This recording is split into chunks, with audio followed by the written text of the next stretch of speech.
Y estamos aquí en un Entre Mentes Más en este sábado. Gracias por el favor de su atención, mijo. Gracias a todos por estar con nosotros en este sabadito, nuevamente para tocar temas interesantes, ¿no? Muy interesante. Si quiero presentarles a un hombre que admiramos, queremos, respetamos profundamente, mira que es el perfecto modelo del mexicano ideal, un hombre preparado, responsable. Hoy, en su afán de colaborar con el país y con el empresariado, ha ascendido hace unas cuantas semanas como presidente de la Coparmex, después de la salida de Gustavo de Hoyos, y ha tenido dentro de Coparmex una trayectoria muy destacada. José Medina Mora es un gran mexicano y tiene, por supuesto, una calidad para opinar sobre los temas que seguramente aquí estaremos tratando. Querido José, te damos la bienvenida con gran entusiasmo aquí en este Entre Mentes. ¿Cómo estás? Buenas noches. Muy buenas noches a los dos Pedros, qué honor estar con ustedes el día de hoy. Muchas gracias por la invitación, encantado de dialogar sobre estos desafíos que tenemos en el país. Pues José, muchas gracias. Bueno, aquí mi hijo Pedro, que ya se han visto un poquito antes del programa, y tu servidor estaremos tratando de llevar a nuestro público por diferentes temas. Lo primero que plantearíamos, querido José, el sector empresarial es un factor fundamental en este momento de México por las condiciones y por todo lo que estamos pasando a nivel global, pandemia, convenios internacionales, comercio, industria, manufactura, sector primario, y en el punto de vista particular creo que el país, ahora que está circulando por otro tipo de régimen, no digamos un sexenio diferente, sino un tipo de régimen diferente, el sector que tú encabezas junto con otras, Consejo Coordinador, con Canaco, con Camín, Canacinta, etcétera, pienso que tiene que ser un frente común. Y ¿cuáles son tus afanes en este momento? ¿A qué es a lo que más te estás dedicando en función de esta coyuntura? Sí, bueno, en primera instancia les comentaría, Pedro, que tenemos que poner los pies en la tierra de la realidad de la crisis que estamos viviendo. Esta crisis derivada de la pandemia del COVID-19, en donde pues ya llegamos a los 190,000 fallecimientos, 2,300,000 contagios. Esto nos pone en el país número 1 en fallecimientos de personal médico, número 3 en fallecimientos totales, y que ha generado una crisis económica profunda. Nos dice INEGI que la caída de la economía en el 2020 fue de 8,5%. Esta, para ponerla en perspectiva, es más profunda que la caída que tuvimos por la crisis financiera mundial del 2007-2008, también más profunda que la crisis económica mexicana del 94-95, y que pues ha generado una pérdida de empleo en los 5 meses que estuvo cerrada la economía, 1,100,000 empleos que se perdieron, de los cuales se han recuperado algunos, pero todavía tenemos un déficit de alrededor de 650,000 empleos formales, que al paso que se han recuperado nos llevaría 8 meses recuperarlos, tiempo en el cual tendríamos que haber generado otro 1,000,000 de empleos para simplemente atender a los jóvenes que se incorporan a la vida laboral. Esto, además de los 2 millones de empleos informales que según INEGI faltan de recuperar, y esto pues, nos ha llevado a que más de 1,000,000 de empresas, sobre todo micro y pequeñas, hayan desaparecido. Ante esta realidad, lo que pensamos en la Coparmex es que necesitamos unidad, ¿no? Bien lo decías, Pedro, necesitamos sí, el sector empresarial estar unidos, los 12 organismos que participamos y pertenecemos al Consejo Coordinador Empresarial, pero más allá de los organismos empresariales, necesitamos unidad en el país, Pedro. México nos necesita unidos, no nada más el sector empresarial, también el sector académico, la sociedad en general y el gobierno. Nadie puede resolver los desafíos que tenemos en el país solo. Necesitamos colaborar, necesitamos trabajar juntos, y esa es la propuesta que hemos hecho, Pedro, tender la mano del diálogo a las autoridades para colaborar, para encontrar juntos cuáles son las soluciones a estos desafíos que tenemos y encontrar los consensos. Sabemos que pensamos diferente y eso no nos preocupa, en realidad es bueno, porque cuando en una organización todos piensan de la misma manera, pues no se enriquecen las ideas, no se enriquecen las propuestas. Entonces estamos trabajando por la unidad, desde luego el sector empresarial, pero sobre todo colaborando para la unidad en el país, que es lo que consideramos es lo que más nos hace falta, Pedro. No, pues definitivamente. Antes que nada, José Medina, muchas gracias por estar con nosotros. Creo que son de las voces que tenemos que escuchar y varias cosas a mí me han llamado la atención en estas últimas semanas. Digo, llevamos con esta lucha de datos, con esta lucha de números, cifras, desempleo, ya un rato. No es cosa nueva que estamos preocupados por lo que se puede desenvolver como una crisis económica muy importante, no nada más a nivel México, sino a nivel mundial.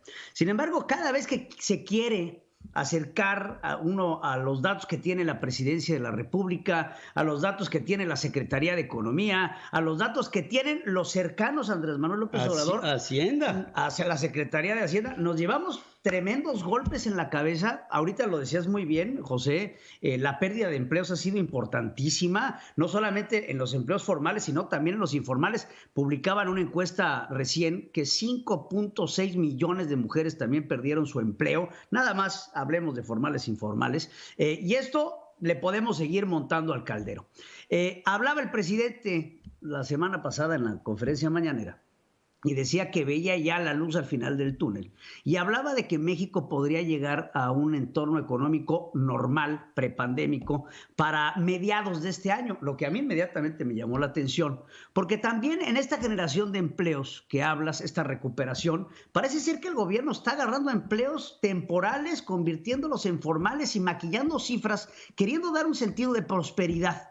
Y francamente, esta irrealidad en la que se vive en términos económicos a nivel gubernamental, creo que nos puede llevar a un desacuerdo aún mayor con el empresariado mexicano. Y es aquí en donde la pregunta que yo creo que todos hacen en el auditorio es ¿por qué los empresarios no se han puesto y se le ponen enfrente al presidente a decir esto no va a jalar así?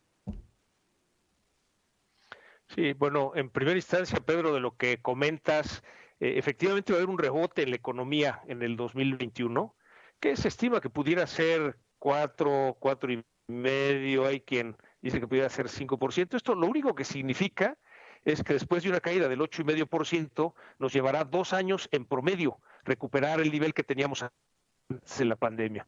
Pero, Pedro, los promedios no nos sirven mucho. Tenemos que ir sector por sector y región por región. Cuando observamos que hay sectores como el turismo, las líneas aéreas, los restaurantes, la industria textil, la automotriz, el entretenimiento, los gimnasios, algunos de estos sectores cayeron en 40 y 50%. A esos sectores les llevará de 4 a 6 años recuperar el nivel que tenían antes de la pandemia. Entonces es cuando los promedios realmente no nos entender qué es lo que está pasando, porque también en el otro extremo es cierto que hay sectores que han crecido aún en medio de la pandemia, como es la tecnología, el comercio electrónico, la industria farmacéutica, la de salud, agroalimentaria. Y por otro lado tenemos que ver también por regiones. Hay que entender que, por ejemplo, tenemos regiones en el país como el centro Bajío Occidente, que mientras en el 2019 la economía mexicana cayó marginalmente 0,1%, los estados de esa región, o sea, Querétaro, Guanajuato, San Luis, Aguascalientes y Jalisco, crecieron 3,9%. Entonces, tenemos que ver cómo está cada región, tenemos que ver cómo está cada sector.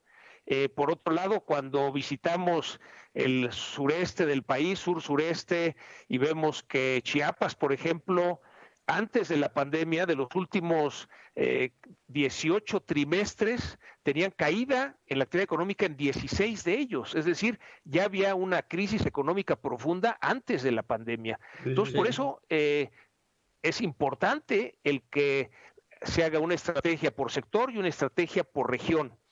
Entonces, y todo lo que hemos hablado de cifras, Pedro, son las cifras oficiales. O sea, no podemos... porque no tenemos otra fuente, ¿no? Tenemos que usar las cifras oficiales y estas nos explican la profundidad de las crisis que vivimos, ¿no? Y de ahí los retos, los desafíos que tenemos y que tenemos que actuar. Tú comentas que por qué no nos plantamos los empresarios a decirle al presidente así no. Bueno, el año pasado, si recuerdan, Coparmex hicimos una propuesta de acciones que considerábamos que si se aplicaban se podía hacer una reactivación económica. Hablábamos, por ejemplo, de que en primera instancia el gobierno nos devolviera los saldos a favor de IVA. Consideramos que la obligación de los empresarios es pagar los impuestos y la obligación de las autoridades es devolvernos los saldos a favor. Anteriormente había la compensación universal, es decir, si tú tenías un saldo a favor de IVA y un saldo a pagar de impuesto sobre la renta, los podías compensar. En esta administración nos dijeron, paga tu impuesto sobre la renta y después solicita la devolución. Tenemos información de empresas socias de Coparmex que llevan más de un año solicitando la devolución de IVA y no se los han regresado. Eso ahorca la liquidez de la empresa. Claro. Por otro lado, cuando visitamos el sureste, nos encontramos con que dependencias como Pemex no le están pagando a tiempo a sus proveedores, están ahorcando la liquidez de las pymes. Ya salió una cifra oficial que la deuda de Pemex a sus proveedores es de 300 mil millones de pesos. Simplemente ahí, independientemente de los recursos que pudiera aportar el gobierno, simplemente con que cumplan con esa obligación. Pero independientemente de eso, propusimos también que para que no se perdieran más empleos, sobre todo en los salarios bajos, entre 1 y 3 salarios mínimos, la mitad del salario lo pagara el gobierno federal y la otra mitad el empleador, de tal manera que se conservaran esos empleos. Sin embargo, pues no fue atendida esta petición o esta propuesta. Proponíamos también que hubiera créditos a las empresas con tasas bajas, periodos de gracia, 6 meses, posibilidad de pagar a 12, 24, 36 o hasta 48 meses. Lo que les puedo decir es que afortunadamente algunos estados sí hicieron caso de estas propuestas y las aplicaron. Desde luego, si las aplicara el gobierno federal, pues tendrían un alcance mucho mayor. Entonces, no hemos dejado de proponer también como Consejo Coordinador Empresarial. El año pasado organizamos la Conferencia Nacional para la Reactivación Económica, en donde, sabiendo que los empresarios no tenemos todas las respuestas, invitamos a gobernadores, embajadores, diputados y senadores de todos los partidos, analistas nacionales y extranjeros, periodistas, y de alguna manera salieron de esa Conferencia Nacional de Reactivación Económica 68 propuestas. No son propuestas del sector empresarial, son propuestas de la sociedad. De la sociedad. Estas tampoco fueron implementadas, ¿sí? Sí. Entonces, en ese sentido, nosotros seguiremos. O sea, sí tiene que seguir trabajando en ese sentido. Tiene que seguir trabajando. Miren, en lo que estamos, ahorita yo estaba pensando, creo que lo que tendríamos que preguntarle a José es, todo se puede hacer, pero si no hay paz en un país, no se puede hacer nada. Lo que ha de ser muy frustrante es ver personajes en el mundo empresarial como José y como muchos otros empresarios que conforman estas cámaras, que llegan con propuestas y como buen bateador que es el presidente, batea. Mientras tanto, ¿qué está pasando? Pérdida de empleos, empresas quebradas. Hombre, nada más hay que ver cuántas pequeñas y medianas empresas se han perdido a lo largo de este último año, no se diga el sexenio. Entonces, cuando llegas y propones y te batean, y propones y te batean, y te propones y batean, y aparte de todo, se dan el lujo de retener los IVAs de las empresas que para ellos, hoy por hoy, representa un capital de liquidez importante para poder reactivar, y aparte de todo, no te ayudan. Sí, fíjate, José, yo pienso que toda esta serie de acciones están bien, por supuesto que están bien y son obligadas, pero realmente tenemos un presidente que está sordo. O sea, el hombre no escucha. Yo creo ya lleva 26 meses gobernando este país y hay una sordera absoluta. Y otra cosa, podemos hacer todos los esfuerzos del mundo, pero si yo hago un envío por carretera en un tráiler y me lo roban, sigue habiendo el huachicol que estamos viendo, que dice el presidente, hace un año dijo que se había terminado en un 96% del huachicol y vemos que hoy está peor que nunca. Vemos que hay 70,000 muertos en 2 años de homicidios dolosos. Vemos que hay candidatos ahora que se están viendo hacia las intermedias, que llevamos 5 y sigue la mata dando. Vemos una inseguridad cada vez creciente y vemos una militarización que ya esta semana que corre, 19 congresistas de los Estados Unidos le dijeron a Biden, y a Anthony Blinken, oye, ¿qué está pasando en México? Cada vez más se está militarizando el país y cada vez se está haciendo el país más inseguro. Obviamente, tú y yo podemos entenderlo porque pues, vivimos aquí y hemos vivido en ese caldo, pues 3 sexenios ya, Calderón, Peña y esto. Pero un inversionista coreano, japonés, por Dios, los japoneses que son by the book, norteamericanos, canadienses, de repente dicen, pues yo aquí quisiera seguir, pero no puedo. Esa parte de la delincuencia organizada y de la falta de un ejercicio de Estado de Derecho con carpetas pendientes de la Fiscalía General de la República, en los ministerios públicos, en las fiscalías estatales, es una... O sea, estamos viviendo una guerra de baja intensidad y si no, hasta de alta intensidad. Esa parte, ¿cómo la abordan ustedes? Lamentable que llevemos ya 70,000 homicidios, ¿verdad? 70,000 muertos en estos 2 años. Y porque el sector empresarial, desde luego, es exigir a las autoridades. O sea, todos queremos ese México en paz.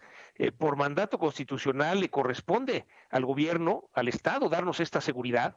Y desde luego, en lo personal, para poder transitar libremente en el país, como comentas, para poder enviar las mercancías que vendemos entre las distintas empresas, en las distintas regiones del país. Y desde luego, lo peor que puede pasar es acostumbrarnos a esta inseguridad. Necesitamos sí levantar, exigir a las autoridades. Sí, tenemos que exigirle a las autoridades que hagan algo al respecto porque de otra suerte esto va a escalar. Yo recuerdo cuando terminó el presidente Calderón que le recriminaban porque había 100,000 muertos en su sexenio, cuando empezó esta guerra en contra del narcotráfico. Se acabó el sexenio, después Peña Nieto entró diciendo que él tenía una fórmula con Miguel Ángel Osorio Chong y el otro de Luis Videgaray, y hubo 200,000 muertos en el sexenio, y ahora llevamos 70,000 muertos en 2 años, 7 por 3, 21. ¿Y dónde, como bien lo dices, ¿no? ¿Dónde te deja eso a nivel inversión? O sea, olvídate la inversión extranjera y la inversión directa, ¿no? La inversión que hay en los mexicanos. ¿En dónde estaría el incentivo para un empresario mexicano para expandir un negocio en donde puede estar sujeto a la criminalidad, en donde no tienes incentivos? ¿Hacia dónde va el crecimiento económico de un país y de una empresa que ahorita, pues no te digo retirar los activos que tienes, pero sí dejarlos en modo durmiente? No hay empresas en franco crecimiento, salvo algunas de las que decías, José. Pero México no vive de tecnológicas. México no vive de todo. O sea, sí, hombre, e-commerce, hablemos de todo eso, padrísimo. Pregúntale a Jeff Bezos. Pero México no tiene ese rubro. Vamos, chico, pero no pinta. ¿Dónde está el campo? ¿Dónde está el turismo? ¿Dónde está el transporte? ¿Dónde están las carreteras? ¿Dónde está la reactivación que tiene como responsabilidad el Estado? No vemos proyectos de infraestructura. ¿Dónde está la infraestructura nacional? En Dos Bocas, en el Tren Maya y en el aeropuerto El Capricho. Fuera de eso, ¿qué está haciendo el gobierno para reactivar en términos de que siempre la construcción es el gran motor de los países? Es el gran motor. Y no hay programas de gran envergadura en el ámbito energético, por ejemplo. Todas las rondas que se han repartido del sexenio anterior, en la parte que le toca a Petróleos Mexicanos, no ha tenido la capacidad para sacar sus compromisos adelante, los que le tocaron dentro de sus rondas, porque no ha tenido dinero para la inversión de pasar de reservas probables a reservas probadas. No ha habido ni siquiera la posibilidad. Se habla de que están restaurando las refinerías, las 6 refinerías que tenemos. Yo no he visto un centavo que haya sido aplicado para las 6 refinerías. Acaba de decir que va a traer el proyecto de modernización de las hidroeléctricas. Tenemos 86 hidroeléctricas en el país. Planean restablecer o modernizar 15, que representan hoy por hoy el 10% de la producción eléctrica del país. Sí, pero no hay la posibilidad de sacar esto adelante si no tienes una inversión masiva. Y se ve claramente que el gobierno no la va a tener y tendrá que echar mano, por supuesto, del sector del sector privado para sacar este embrollo. Que es ahí en donde entran las empresas, ¿no? Y regresamos con José Medina. Y justamente el papel de la inversión privada, creo que ahorita estábamos hablando, José, sí, lo estaba escuchando, sobre esto. El papel durmiente que están teniendo las empresas mexicanas al tener un ambiente como el que estábamos hablando, de franca inseguridad, de no seguridad, no solamente a nivel seguridad física, sino de capitales, en donde vemos fugas. ¿Cuánto te gusta que se ha ido de lana en el último? Nada más en lo que va de este año, estaban reportando fugas de más de 15,000. En lo que se ha ido y en lo que no va a llegar. Y ahí, entonces... a ver, opínanos de esto, querido amigo. Sí. Bueno, es muy claro cómo ha caído la inversión. Por primera vez el año pasado cayó casi el 12%. México es un país atractivo para la inversión.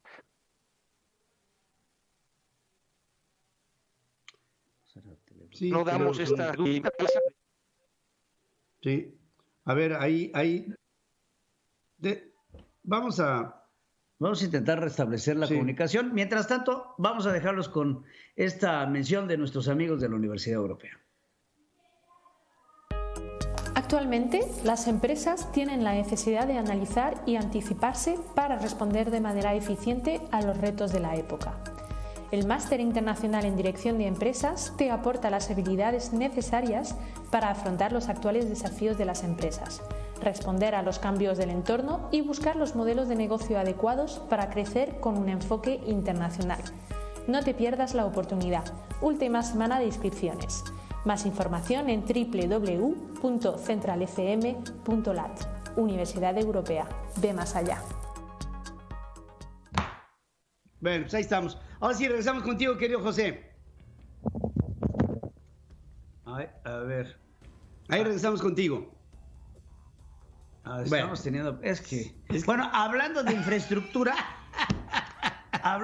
es que, mira, este es un problema.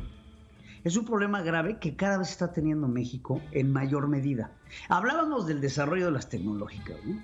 Entonces, México no lo tiene. ¿Qué está pasando ahorita que tenemos un sobresaturamiento de esto? ¿Cómo funcionan las bandas anchas? Son carreteras de información. Estamos saturados. Sí, fíjate que, por ejemplo, estamos pensando en las posibilidades del 5G, cómo se están dando en los países desarrollados, y cómo se están dando por ejemplo, en Estados Unidos, o cómo está dando en Japón, o como en Alemania. Y cuando te pones a ver sobre este proceso en México, pues la aplicación de la 5G, bueno, ni siquiera se habla del tema. No, porque aparte no tenemos la infraestructura. Porque es un problema de infraestructura. Y de inversión. México necesita eso. Vamos, yo creo que sí, por teléfono va a ser una mejor idea. A ver, José, ahí estamos contigo. Ahí hemos venido hablando, espero que nos hayas venido escuchando, de toda la cantidad de carencias que tenemos en función de la industria, de la infraestructura, de la construcción, de lo que después acaba siendo el costo país, José.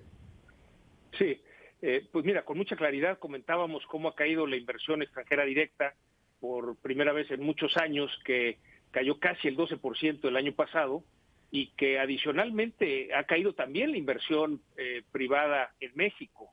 Es una situación en donde este clima, donde no hay una certidumbre jurídica, donde se cambian las reglas de juego a mitad de camino, desde luego que esto genera la incertidumbre y que no lleguen las inversiones. Ya tenemos datos, ¿no? Empresas como Tesla, que se iba a instalar en Jalisco, que mejor se fue a Texas, y muchos otros proyectos que ya estaban para entrar en México y que se han tenido que detener o se han tenido que ir a otros países. Entonces, por eso, desde Coparmex y desde el sector empresarial planteamos que tenemos que hacer nuestra parte, tenemos que apostarle a México. Hay muchas cosas que podemos hacer desde la empresa, independientemente de lo que haga o deje de hacer el gobierno. Por ejemplo, hablemos del problema de la pobreza educativa que tenemos en el país. Es conocido que muchos de nuestros trabajadores en México dejaron la educación formal para incorporarse a la vida laboral, y lo que nos dice Coneval es que les llevará 3 generaciones para poder salir de la pobreza educativa. En ese sentido, la respuesta del gobierno es la plataforma del Instituto de Educación para Adultos, el INEA, la plataforma es muy buena. Sin embargo, cuando visitas los centros comunitarios, te das cuenta que tienen computadoras de hace 8 años y no tienen presupuesto para cambiarlas, que les bajaron el presupuesto para los instructores, de tal manera que no lo van a resolver. Pero ahí es donde puede entrar la empresa. ¿Qué pasa si cada empresa hacemos un compromiso con nuestros colaboradores? Tenemos en la empresa esos trabajadores que dejaron la educación formal, tenemos las computadoras, tenemos colaboradores que pueden ayudar de manera voluntaria para ser instructores.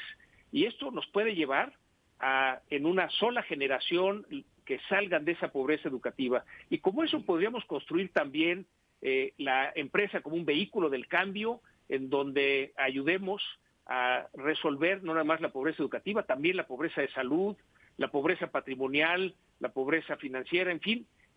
Tenemos que plantearnos que el gobierno solo no puede resolver todos los problemas que hay en el país, todos los retos que hay, y de alguna manera tenemos que entrar las empresas a resolver estos desafíos, una buena parte de manera conjunta con las autoridades, pero otra lo que podamos hacer las empresas independientemente de lo que haga o deje de hacer el gobierno.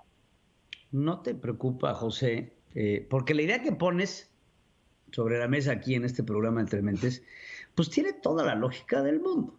O sea, es lógica.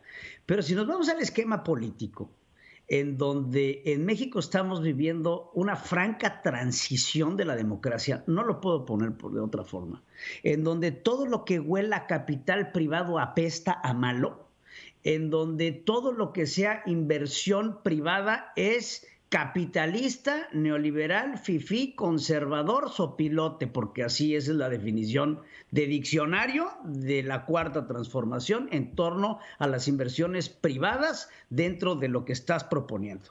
Entonces, nuevamente, te topas con una pared en donde, lo acabas de decir, el gobierno no puede resolver todo, sin embargo, tienen la idea de que sí.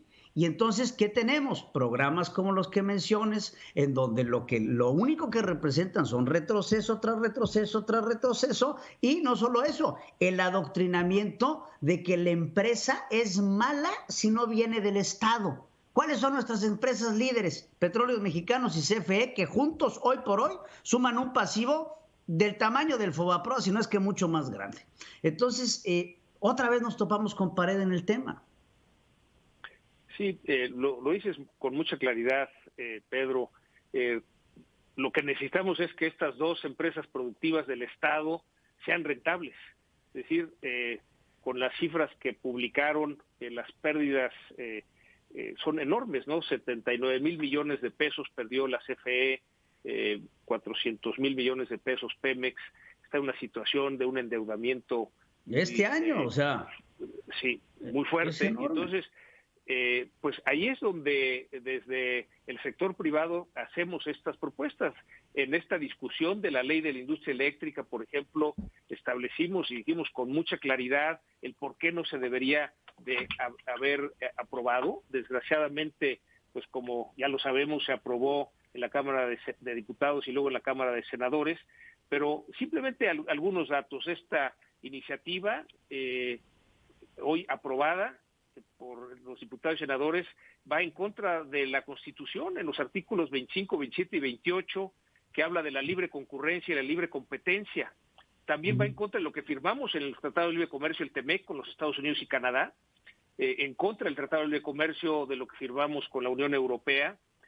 Por otro lado, pues hay este criterio de la segunda sala de la Suprema Corte de Justicia con respecto a ese documento que envió la Secretaría de Energía, la que se conocía como Ley Nale, en donde con 4 votos contra 1 fue desechada. Básicamente esa misma propuesta se metió como iniciativa preferente. Adicionalmente hay este criterio de la COFESE, de la Comisión Federal de Competencia Económica, que recomendaba que no se aprobara porque precisamente va en contra de la libre competencia. Por si fuera poco, bueno, en la parte económica, lo que se hace en todo el mundo es primero compras la energía más barata. Esta iniciativa lo que dice no es la más barata primero, sea las energías limpias, sino la que produce Comisión Federal de Electricidad. El mundo va hacia las energías limpias. Firmamos un acuerdo de París para que en el 2024 el 35% de la energía sea limpia, tenemos que movernos hacia allá. La CFE tiene que invertir en energías limpias e ir haciendo esa transición para lograr estar en el futuro en energías limpias, y más que por el Acuerdo de París, por este compromiso con las futuras generaciones. No les podemos dejar un planeta contaminado, necesitamos ir haciendo esa transición, y desde luego estamos en la mejor disposición para ayudar, para complementar la labor de la Comisión Federal de Electricidad, de tal manera que si en el mercado podemos generar, o sea, terceros pueden generar energía más económica, pues esta se produzca y sea de alguna manera consumida por la Comisión Federal de Electricidad. Entonces, la postura, digamos, ya lo hemos dicho, lamentamos que haya sido aprobada como fue presentada. Esperemos que los legisladores de oposición presenten este criterio de inconstitucionalidad y que la Suprema Corte decida qué es lo que resulte, y que esto sea por el bien de México. Necesitamos avanzar. Todos queremos luz hoy, no queremos apagones, pero también queremos luz mañana, y queremos luz que sea económica, y para eso hay que invertir. También CFE tiene que invertir en almacenamiento de gas para poder evitar estas subidas en los precios que se dan por la oferta y la demanda cuando hay estas condiciones climáticas como la que vimos hace unas semanas en Texas. Entonces sí tenemos grandes retos, grandes desafíos. Seguiremos nosotros desde Coparmex haciendo propuestas, colaborando, y desde luego tenemos perspectivas diferentes. No estamos de acuerdo, pero consideramos que si hay diálogo podemos avanzar a que se vaya encontrando las soluciones adecuadas para el país. Pero fíjate, hablas de diálogo, José Medina Mora, presidente de Coparmex, y no se quiso hacer un parlamento abierto por la planadora de Morena para hablar del tema de la LIE, de la Ley de la Industria Eléctrica. Y hay un concepto, cuando digo la palabra, me sale urticaria, créemelo, cuando digo la palabra expropiación. El hecho de hacer lo que está haciendo con las energías limpias y con las empresas que invirtieron en ello, bajo la perspectiva de la Ley de la Industria Eléctrica, es una expropiación indirecta, porque están inhibiendo la actividad económica de lo que en proforma estas empresas habían planeado para sacar adelante a sus empresas en un lustro o en una década o en 20 años o lo que sea. Y por otra parte, ahí viene una segunda parte que vamos a tener que estar viendo tú y yo dentro de poco tiempo. La ley del outsourcing, que a pedido de un señor como Napoleón Gómez Urrutia, que estuvo prófugo 12 años de México por ratero, ahora este señor se quiere quedar con las nóminas desde el sindicato y está expropiando una actividad que en el outsourcing bueno representa como si tú hubieras llegado a una empresa buena y te hubieras quedado con ella desde el punto de vista del Estado. Y te digo desde ahora, José, la ley del outsourcing va a acabar eliminando el outsourcing, rompiendo acuerdos internacionales, expropiando indirectamente, y ya ni te cuento el caos que va a concatenar este problema con las empresas nacionales y extranjeras. Fíjate que en el tema precisamente de la subcontratación se ha abierto diálogo. Si recuerdan, estuvo en el noviembre que se presentó esta iniciativa de ley que prohibía todo tipo de subcontratación, prohibía el outsourcing, y bueno, se logró que no se aprobara precisamente en diciembre, y que se abriera el diálogo, y estamos en diálogo.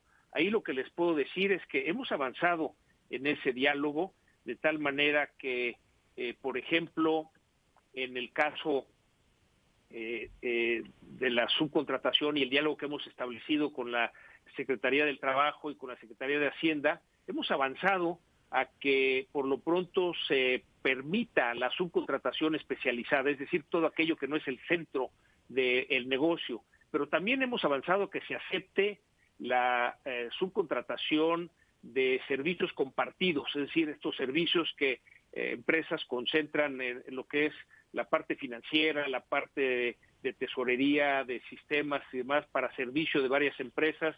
Eso está permitido. Estamos todavía en ese diálogo, pero avanzando. Nos propusimos en ese diálogo con las autoridades dos objetivos. Un primer objetivo que es el que se respeten todos los derechos de los trabajadores al 100%, es decir, que se respete su antigüedad, se respeten sus prestaciones, se respete el que se les den de alta en el Seguro Social con el 100% de su salario, y que, por otro lado, un segundo objetivo es que se conserve la figura de la subcontratación por la flexibilidad que le da a las empresas, por la flexibilidad que le da también a los trabajadores.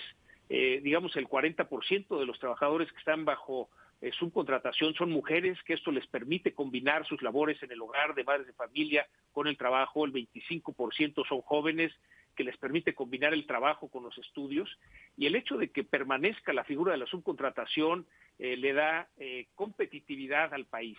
Entonces, estamos en diálogo, estamos avanzando, vemos condiciones para que en este mismo periodo de sesiones se discuta en el legislativo y se pueda aprobar esta modificación que sí permite que continúe la subcontratación, conocido también como outsourcing, y que ésta esté regulada, es decir, que todo aquel que haya abusado de la figura de la subcontratación, pues desde luego se le debe aplicar la ley. Le decíamos a las autoridades que si han detectado empresas que abusan de la figura, pues la función de la autoridad es sancionarlas.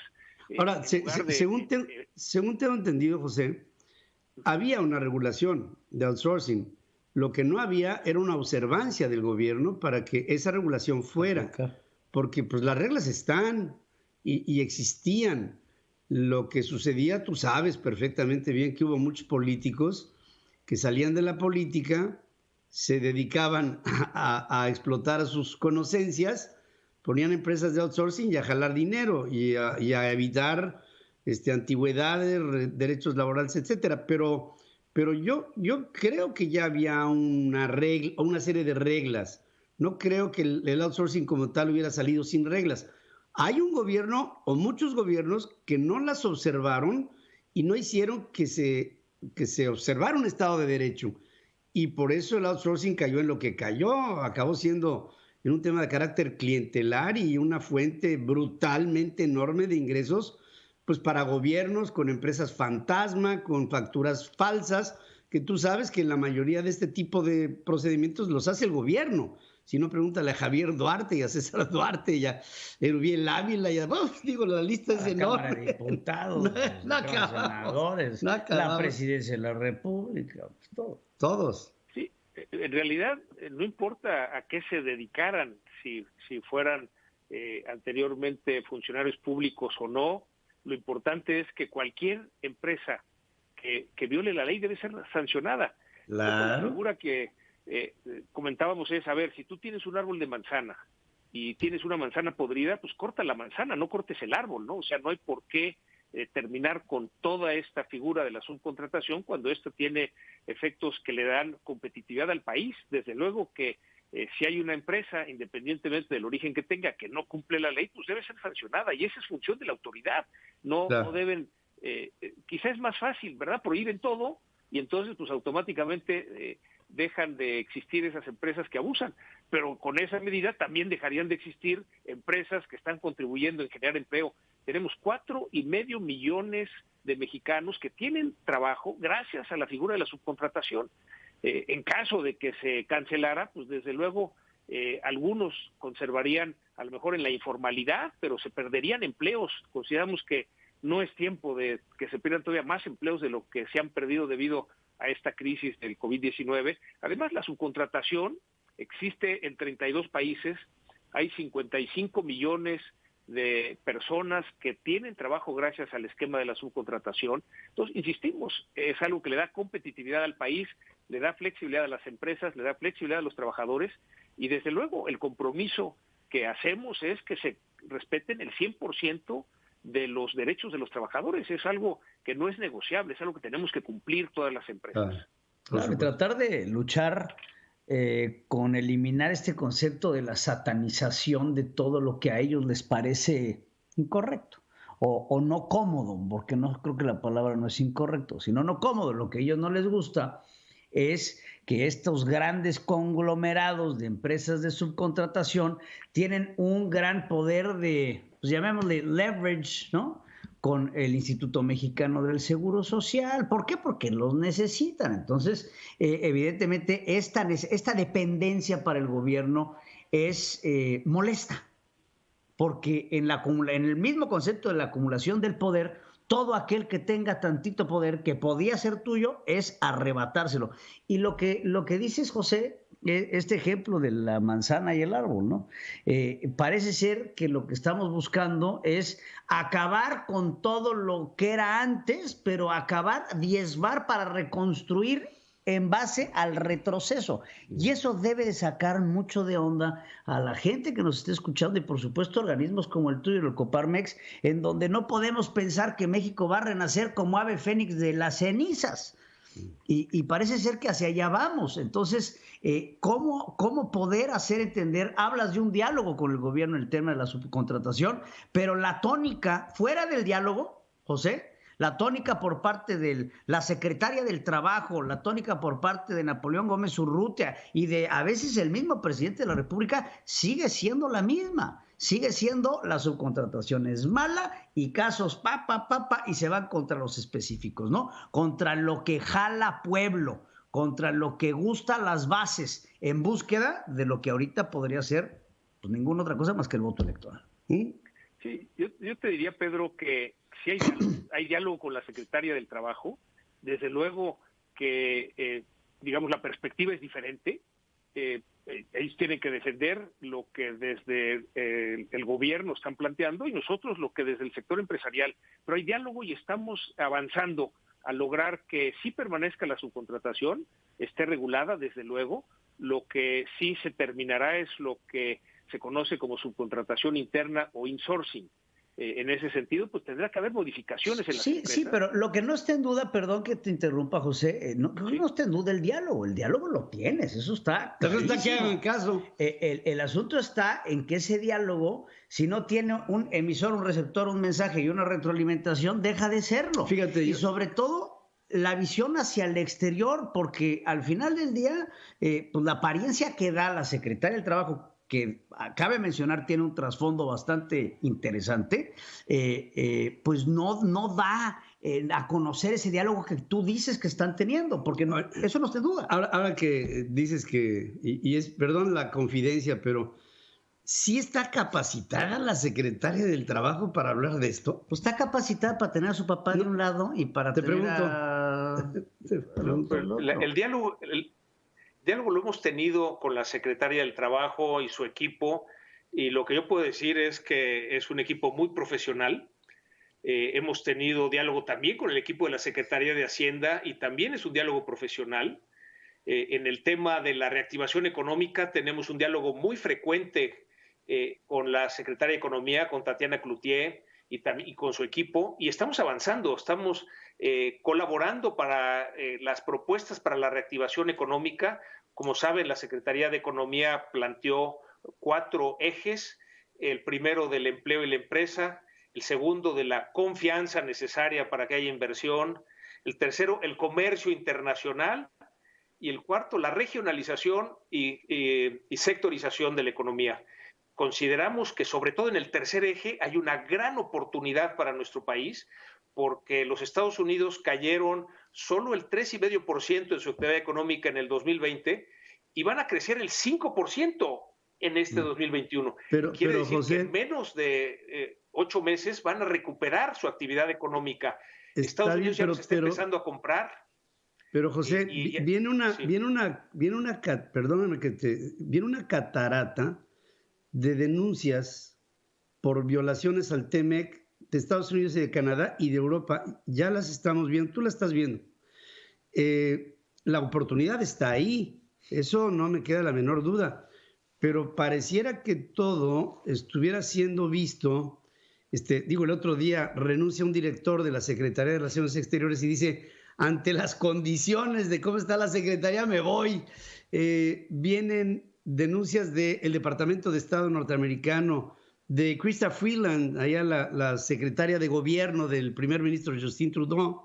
Vienen llamadas de atención del propio Departamento de Comercio de los Estados Unidos sobre el maltrato a los que han, al tema de la minería a los que han construido los gasoductos. O sea, y si se consolida esta ley de la industria eléctrica como se está viendo, pues digo, no nos la vamos a acabar, esa relación que pudiera ser extraordinaria.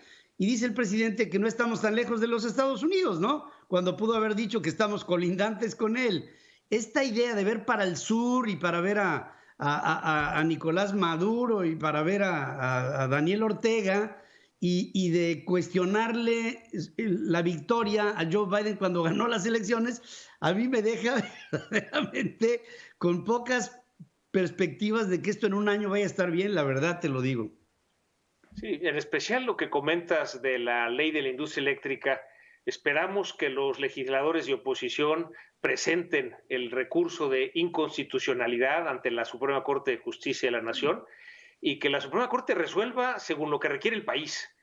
En caso de que no sea así, efectivamente estaremos, y ya estamos viendo estos reclamos, tendremos que indemnizar como país a empresas que invirtieron en el sector energético en México y que ahora le estamos cambiando las reglas a medio camino.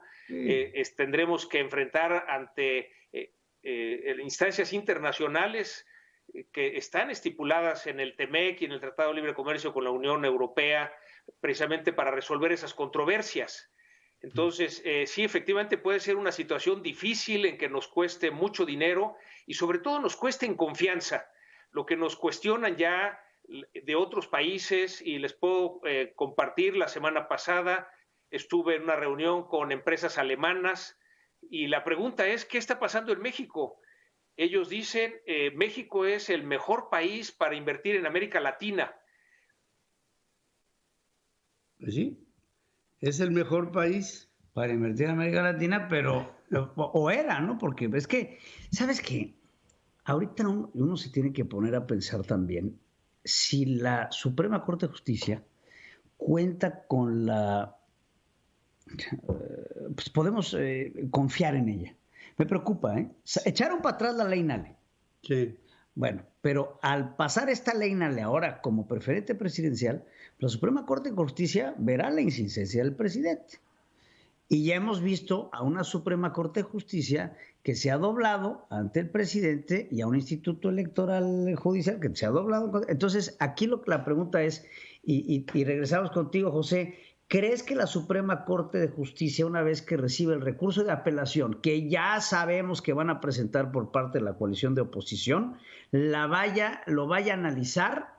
¿Tiene esta peso específico? Reliability, o sea, confiabilidad la Suprema Corte de Justicia. Tenemos que confiar en la Suprema Corte de Justicia. Y ya lo vimos, si recuerdan, esta ley Bonilla, en donde el gobernador en Baja California fue electo por 2 años y el Congreso le extendió el periodo a 5 años. Desde Coparmex en Mexicali levantamos el tema, lo llevamos a nivel nacional, llegó a la Suprema Corte de Justicia y la Suprema Corte de Justicia decidió lo que la ley establece, es decir, que no se aprobara la extensión de este periodo. Lo interesante es que fue por unanimidad, los 11 ministros votaron en contra de esta ley Bonilla. Entonces, tenemos que confiar en la Suprema Corte. Desde luego, esa es la instancia que hemos decidido en un Estado de Derecho, que es la última instancia para resolver estas controversias, y esperemos que ahí se decida por el bien de México, por todo lo que hemos comentado llevaría de inconvenientes para el país. Sí nos preocupa lo que han mencionado ustedes, que afecta la confianza del país para que haya inversión, tanto nacional como extranjera. Tenemos que apostarle a México, tenemos que cubrir todas las instancias para lograr que las decisiones que se tomen lleven a México hacia ese desarrollo, por ejemplo, en la parte de energías, a las energías limpias, que lleve a México en ese entorno de seguridad que necesitamos para operar las empresas y los ciudadanos, que nos lleve a ese entorno en donde podamos pues rápidamente pasar esta pandemia de salud, cuando vemos la lentitud con la que van las vacunas. A ver, 2.700.000 vacunas. José, nada más nos quedan unos minutitos, pero eso que dijiste se me hace fundamental. Yo sé que si ustedes, sector privado, se metiera a vacunar, vacunamos al país en un año. En un año, para no ser... Pero pues si te piden el INE y te piden tu CURP y el presidente dice que nada más el gobierno, yo me pregunto, ¿de verdad querrán vacunar a México o le están vendiendo al favor a los pobres? Esa es una pregunta que te hago. Sí, hemos hecho una propuesta desde el sector empresarial para financiar, comprar, Pues sí. importar, distribuir y aplicar las vacunas. Pero no nos Tenemos dejan. una mesa de diálogo y lo que estamos trabajando es que a partir de julio, y sí, es julio, el que podamos realmente como sector privado empezar a aplicar las vacunas. Pero ¿sabes cómo es? Es como si llega uno desangrándose y te dicen, vente el lunes, vente, jálate el lunes, no se te olvide, desángrate lo que quieras, todavía queda un ratito, pero mañana te atiendo. Sí. Esto es una guerra, José. O sea, el que le digan al sector privado, en julio te doy chance, para mí es una extraordinaria mentada de madre para el país. Mira, hemos contactado a las farmacéuticas a nivel mundial. Yo sé. Todas nos han dicho que se requiere la autorización del gobierno federal mexicano. Y los contratos reservados 5 años. El convenio marco. Y entonces, bueno, le hemos dicho al gobierno, ustedes díganos cómo les ayudamos, ¿no? La respuesta ha sido en julio. Lo vamos a tomar porque necesitamos vacunar a todos los mexicanos. Necesitan los votos. Pero es cómo nos ayudamos, porque este no es un asunto de que le ayudemos a este pobre señor, ¿no? Es un asunto de que los mexicanos se están muriendo en lo que este hombre decide y juega béisbol. Es tremendo. Yo creo que hay que... Mira, la cifra es contundente. Llevamos 2.700.000 vacunas aplicadas. En Estados Unidos eso lo aplican en 2 días. Nosotros llevamos 1 mes y medio. A este ritmo, pues nos va a llevar años. Hay más vacunados mexicanos que viven en México, que fueron vacunados en los Estados Unidos que en México. Nada más con eso nos damos una idea. El de vacunación diaria está sobre 1,5 millones. Sí, no, ahorita ya vamos para los 2. El miércoles hubo 2 millones de vacunados. José Medina Mora, tenemos una agenda muy importante hacia adelante. Eres un hombre clave y yo te pido, entiendo el diálogo, pero pienso que ya tenemos que entrar en un terreno de una firmeza que se pudiera volver dureza si es que seguimos con un gobierno intransigente. No te está hablando mi voz, te está hablando la voz de millones de mexicanos que ya estamos iba a decir hasta el copete, pero no tengo. Y hace falta. Pero que ya viene siendo tiempo de decir, hasta aquí llegamos. Sí, y yo te agradezco mucho. Tomo la responsabilidad, Pedro, ambos Pedros, en este reto que están poniendo. Apostaremos al diálogo, pero con firmeza, Desde luego estaremos exigiendo a las autoridades para que resuelvan estos desafíos que tenemos como país. Estaremos proponiendo colaborar con ellos para que de manera conjunta encontremos las soluciones a estos desafíos y le estaremos apostando a México. Queremos ese México, ese mejor México que todos queremos, que sea un México libre, un México más democrático, un México en paz. Y sobre eso estaremos trabajando y ese es nuestro compromiso en Coparmex. Y fíjate, José, francamente no nos interesan los otros datos, Nos interesan los datos. Y si el otro señor tiene otros datos, pues muy problema de él. Aquí ya estamos hablando del país. Este país, como proyecto de nación, se lo puede llevar el tren y creo que va a ser el Tren Maya, por lo que estoy dándome cuenta. Te mando un abrazo con mucho cariño en nombre de aquí los estos dos micrófonos abiertos siempre para dar a conocer la información. Un fuerte abrazo a ambos. Muchas gracias. Muchas gracias. Gracias, querido José Medina Mora, presidente nacional de Coparmex. Nada más decir que el próximo día 21 de marzo va a haber una marcha por amor a México. Una marcha en la que desde el Ángel de la Independencia, Frena está invitando a todo México a que se manifieste para después pasar a la Plaza de la República y hacerle un juicio político a un señor que está traicionando el país. Y una última condición que quiero decir aquí. Esta marcha del día 21 es por amor a México. La siguiente marcha ya no va a ser por amor, ya va a ser algo más fuerte. Gracias, Pedro. Gracias, pues nada que agregar. Hasta el próximo lunes, que la pasen bien.